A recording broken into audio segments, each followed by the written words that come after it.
এই সপ্তাহেও লা লিগায় মিড উইকে গেম আছে, তবে তার আগে লা লিগার পয়েন্ট টেবিলটা নিশ্চয়ই আপনি একবার দেখে নিতে চাইবেন, যেখানে রিয়াল মাদ্রিদ এবং বার্সেলোনার ইঁদুর দৌড় লড়াইটা সম্ভবত অফিসিয়ালি স্টার্ট হয়ে যাচ্ছে এই মিড উইক থেকে। বার্সেলোনা এক ম্যাচ বেশি খেলেছে, 34 পয়েন্ট তাদের। 2 নম্বরে থাকা রিয়াল মাদ্রিদ হাতে থাকা ম্যাচ জিতলে বার্সেলোনাকে টপকে যাবে। কিন্তু এই যে দৌড়টা শুরু হচ্ছে, এর আগ পর্যন্ত রিয়াল মাদ্রিদ অনেকখানি পেছনে ছিল। এখন আমরা দেখতে পাচ্ছি একটা ধরা ছোঁয়া দূরত্বে তারা চলে এসছে। ইনফ্যাক্ট একটা ম্যাচ জিতলে রিয়াল মাদ্রিদ চলে যাবে সামনে। আমরা কি এবার লা লিগায় 3 দলের টাইটেল রেস দেখতে যাচ্ছি কিনা, Barcelona, Real Madrid, Atletico Madrid?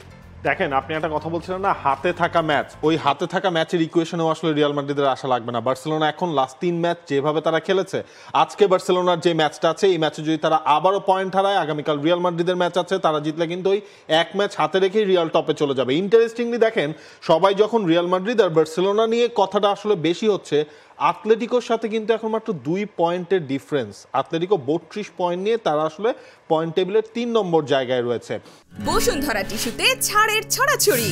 Bashundhara tissue নিয়ে এলো নিশ্চিত ছাড়।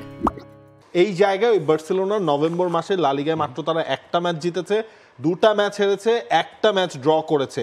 সেটাই আসলে বার্সেলোনার ওই লাস্ট দিন আপনি একটা কথা বলছেন, ওই হানিমুন পিরিয়ড হ্যান্সি ফ্লিকের, সেটাই আসলে শেষ করার পর এখন বার্সেলোনা ঘুরে দাঁড়ানোর আগে সেটাই মূল টার্গেটটা থাকতে হবে।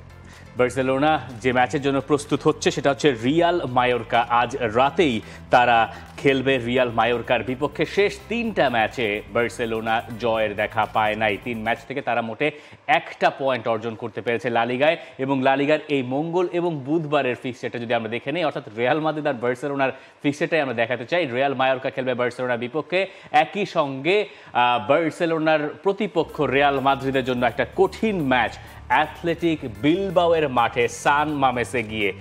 রিয়াল মাদ্রিদের কাজটা খুব একটা কঠিন না। এখন ব্যাপারটা হয়তো এরকম হবে যে বার্সেলোনা যদি নিজেদের ম্যাচটা জিততে পারে, তাহলে রিয়াল মাদ্রিদের উপরে একটা অটো প্রেশার তৈরি হবে। সাধারণত এইরকম সমীকরণ নিয়ে আমরা কথা বলি লিগের 20টা ম্যাচ পেরুলে, 22-23টা ম্যাচ পেরুলে, কিন্তু এখন বোধহয় এইবারের সিনারিওটা এমনভাবে কয়েকবার পাল্টে গেছে যে লা লিগাটাকে এখনই মনে হচ্ছে খুব ইন্টারেস্টিং। দেখেন, এই সিজনের প্রথম 12টা ম্যাচ আপনি কাউন্ট করেন, বার্সেলোনা 11টা ম্যাচ কিন্তু প্রথম 12টা লা লিগার ম্যাচের মধ্যে তারা জিতেছিল। একটা ম্যাচ তাদের পয়েন্ট তারা হচ্ছে ফুল পয়েন্ট তারা পায় নাই। এরপর যখন লাস্ট 3টা ম্যাচে কলাপস করলো, এই 3টা ম্যাচে কলাপস না করলে কিন্তু ওই ডিফারেন্সটা অনেক বেশি হয়ে যেত। In fact 8 point. এখন তো আপনার পয়েন্টের ডিফারেন্স 1, সেটা হচ্ছে আরও প্লাস আসলে 8 হয়ে যেত রিয়াল মাদ্রিদের সাথে, সেটা মিস গেছে। এখন বার্সেলোনার আজকের ম্যাচটা কিন্তু সব দেয়া ছাড়া কোনো উপায় নাই। না হলে আপনি হিসেব করেন, এই ম্যাচেও যদি পয়েন্ট নেগেটিভ চলে আসে বার্সেলোনার ক্ষেত্রে, তখন তো রিয়াল মাদ্রিদ আসলে ওই চালকের আসন যেটা আমরা বলি, সেই চালকের আসনে কিন্তু তারা চলে যাবে। এই ম্যাচে সবচেয়ে বড় ধাক্কাটা যেটা বার্সেলোনার ক্ষেত্রে, সেটা হচ্ছে মানে বড় ধাক্কার একটা ধাক্কা না, একেবারে বিপরীত শব্দটা। ইনফ্যাক্ট কাসাদোর ফিরে আসা। কাসাদো যখন আসলে ফিরে আসছেন, লাস্ট ম্যাচটা তিনি খেলতে পারেন নাই, তার একটা কার্ড সাসপেনশন ছিল লাস পালমাসের বিপক্ষে ম্যাচটায়, সেটা চলে আসে। কিন্তু বার্সেলোনার আমার মনে হয় মিডফিল্ডটা একটু আসলে স্ট্রং হয়েছে। আচ্ছা, কাসাদো ফিরলে কোনো সন্দেহ নাই। কাসাদোকে ছাড়া, মানে কাসাদো বলতে কাসাদোই বোঝাতে চাচ্ছি না, একটা মানে মিডফিল্ডার সাথে এক্স্যাক্টলি সাপোর্ট দেওয়ার মতো। তো সেইখানে কাসাদোর না থাকাটা আগের ম্যাচে টের পাওয়া গেছে। কিন্তু ধরেন লামিন ইয়ামাল কি স্টার্ট করবেন? এবার তো স্টার্ট করার কথা। দেখেন, লামিন ইয়ামালকে কিন্তু হচ্ছে মাঝখানে তিনি ইনজুর ছিলেন, পরে নেমেছেন, এবং এই ম্যাচে স্টার্টটা লামিন ইয়ামাল করছেন, সেটা মোটামুটি আসলে ধরে মানে হান্সি ফ্লিক আর কোনো ঝুঁকির মধ্যে যাইতে চাবেন না, রাইট? No chance. কারণ হান্সি ফ্লিক ডিরেক্ট বলছেন যে তাদের এই ম্যাচের পর তিনি প্লেয়ারদের একটু রেস্ট দেওয়ার কথা ভাবতে পারেন, পরের যে ফিক্সচারগুলো আছে সেটা চিন্তা করে।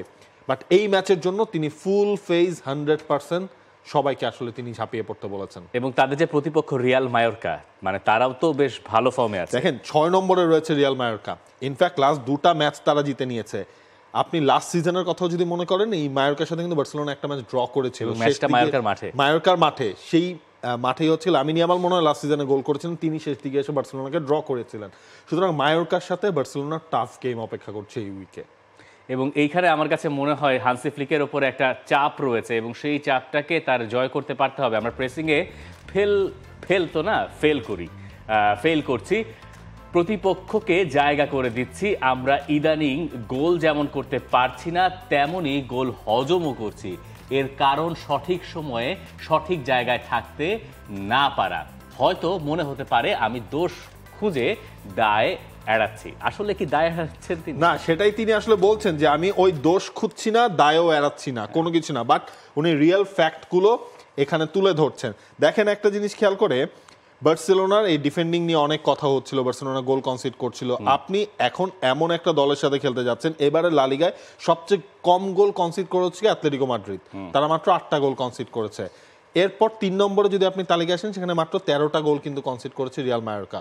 সুতরাং আপনি যদি জায়গা মতো এই অ্যাটাকের সময়, তিনি আসলে ডিরেক্টলি যেটা বলছেন যে অ্যাটাকিং থার্ডে ওই স্পেসগুলোকে আমরা কভার আপ করতে পারছি না, সেই স্পেসগুলোকে কাজে লাগাতে পারছি না, এবং এই ম্যাচে তো আপনার সেটা আরো চ্যালেঞ্জ।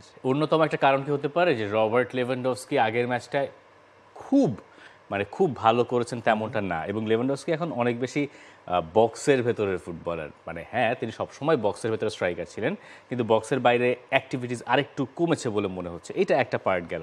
এবং ইয়ামাল যদি ফেরেন তাহলে লেভানডস্কির জন্য অনেক সুবিধা হবে, আর রাফিনিয়া তো তার সেরা ফর্মে আছেন, তার জীবনের সেরা ফর্মে। মিডফিল্ড থেকে সাপোর্টটা পেলে পরে বার্সেলোনার অ্যাটাকিং সাইডে খুব বেশি দুশ্চিন্তার কারণ হয়তো নাই, কিন্তু সমস্যা যেটা হয়েছে ওই যে high defensive line, offside, trap, এই ব্যাপারগুলো যত সুন্দরভাবে প্রথম দিকে কাজ করেছে সেটা বোধহয় একটু মিলিয়ে গেছে, এবং সেই মিলিয়ে যাওয়ার পরে ওখান থেকে নতুন কি কৌশল হান্সি ফ্লিক আসলে তার দলকে বের করে আনতে পারেন দলের জন্য, সেটা এখন বোধহয় দেখার বিষয়, এবং সেটাই বোধহয় বার্সেলোনার ডিফাইনিং মোমেন্ট হতে যাচ্ছে রাইট এই সিজনে।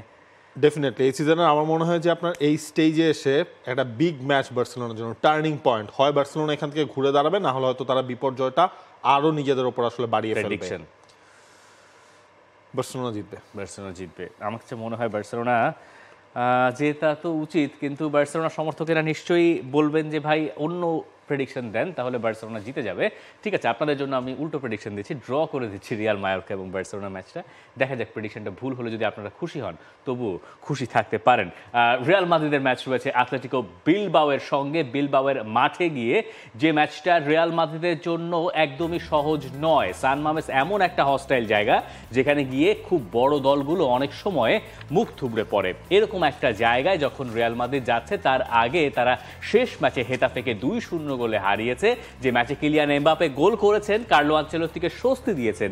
কিন্তু এর পরেও প্রশ্ন উঠে যেতে পারে যে এমবাপে যে প্রথম গোলটা করেছিলেন সেটা তো দুর্দান্ত গোল ছিল, সম্ভবত তার রিয়ালের জার্সিতে সেরা গোল, কিন্তু সেকেন্ড হাফে তিনি গোলের সংখ্যাটা বাড়াতে পারতেন, সহজ গোল মিস করেছেন। দেখেন, তাও তো এমবাপ্পে গোলে ফিরেছে। মাঝখানে তো হচ্ছে প্রথম দিকে 6টা ম্যাচে 7টা গোল, 7টা ম্যাচে 6টা গোল, এই টাইপের তিনি স্টার্ট করেছিলেন। এরপর তো একেবারে গোল নাই। এখন এমবাপ্পে যে আপনার ওই জবাবগুলো যে দিয়েছে গোল দিয়ে, ওটা হচ্ছে একটা প্লাস পয়েন্ট। মানে রিয়ালের এই ম্যাচে জয় পাওয়াটার থেকেও আমার কাছে মনে হচ্ছে ইম্পর্টেন্ট ছিল যে এমবাপ্পের গোল পাওয়াটা, এবং সেটা যখন আপনার 2-4 মিলেছে, এমবাপ্পেও গোল পেয়েছে, রিয়াল মাদ্রিদও জিতেছে, এবং রিয়াল মাদ্রিদের এই দলটায় তখন ইনজুরিতে প্রচুর ফুটবলার রয়েছে, অ্যাজ ইউজুয়াল আমরা যেটা বলি। এমন একটা মোমেন্টে রিয়াল মাদ্রিদের এই 2টা পয়েন্টে জয়টা যে এসেছে সেটা ইম্পর্টেন্ট ছিল।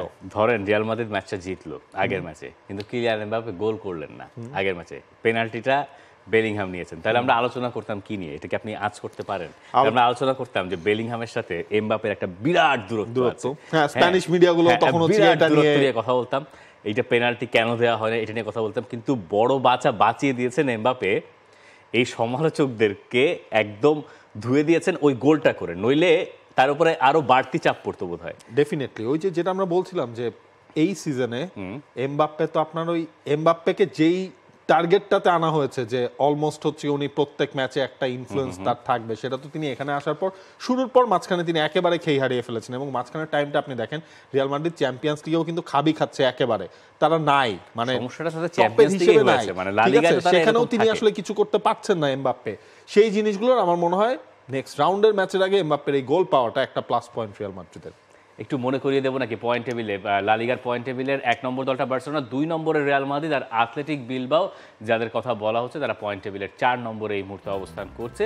এবং এ কারণেই বলা হচ্ছে যে রিয়াল মাদ্রিদের জন্য ম্যাচটা খুব একটা সহজ হতে যাচ্ছে না। ম্যাচটা ড্র হবে, ম্যাচটা ড্র হবে, আমার কাছে মনে হয় ম্যাচটা ড্র হবে। দেখা যাক শেষ পর্যন্ত আমাদের প্রেডিকশন মেলে কি না। For more updates, subscribe to our YouTube channel and click on the bell icon. Follow us on Facebook and Instagram. Download T-Sports app to enjoy exciting games and highlights. Visit tsports.com.